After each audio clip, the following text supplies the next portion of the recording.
Torvin allowed himself a smile.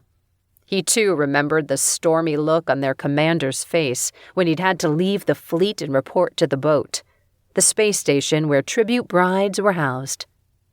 "It'll be good to see him." Dakar nudged him.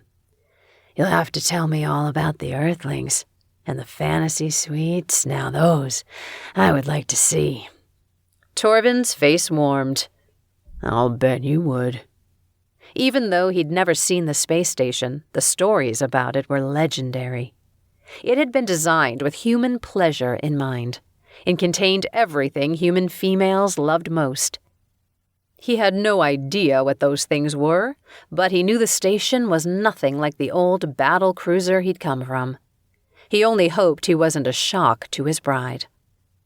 He rubbed a hand across the scruff on his cheeks. Warriors in Inferno Force battled in the farthest regions of space, so they were allowed to be rougher around the edges. Torvin wondered if he should try to appear less wild for the Earthling, like Dakar had suggested. As he debated the possibility of being clean-shaven for the first time in years, he heard a commotion from the entrance to the bar. Murmurs passed through the crowd as a group of uniformed Drexians entered. These warriors with close-cropped hair and starched uniforms. And many patrons drifted away as the heavy boots clomped across the floor. The green-skinned bartender disappeared as the four warriors approached Dakar and Torvin. Dakar raised an eyebrow and muttered under his breath. "And I thought we weren't welcome." The lead Drexian soldier looked both men up and down when he reached them. "Torvin of House Kantar?" Torvin shifted his eyes to his friend before answering. "Yes."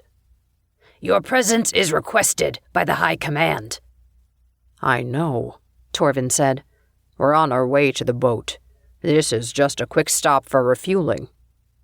"It's a long trip," Dakar added with a grin. The other Drexian didn't smile or acknowledge Dakar. "You need to come with us." A suspicious tingle ran down Torvin's spine. He'd sent word to the space station that he was en route. Why send a squad to intercept him? They knew he was traveling with Dakar so his friend and crewmate could pilot the shuttle back to Inferno Force. "What's all this about?" The Drexian crossed his arms in front of his chest. "We are here to bring you in for questioning." Dakar held up his hands. "Whoa, questioning for what? This guy's on his way to the boat to be matched with a tribute bride." "Not anymore, he's not." The lead Drexian let his eyes slide over to Dakar before returning to Torvin. "He's wanted for questioning in a criminal matter." "A criminal matter?" Torvin gave a small shake of his head.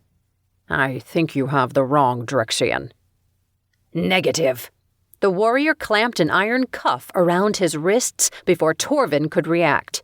"You, Torvin of House Kantar, are being charged with treason and conspiring with the enemy." Torvin's mouth dropped open as he stared at the shackles on his hands. He heard his friend protesting loudly in the background, but all he could think about was the pretty blonde who would never be his. To keep listening to this audiobook, I've left you a link in the description so you can do it, at no cost thanks to Audible's 30-day free trial.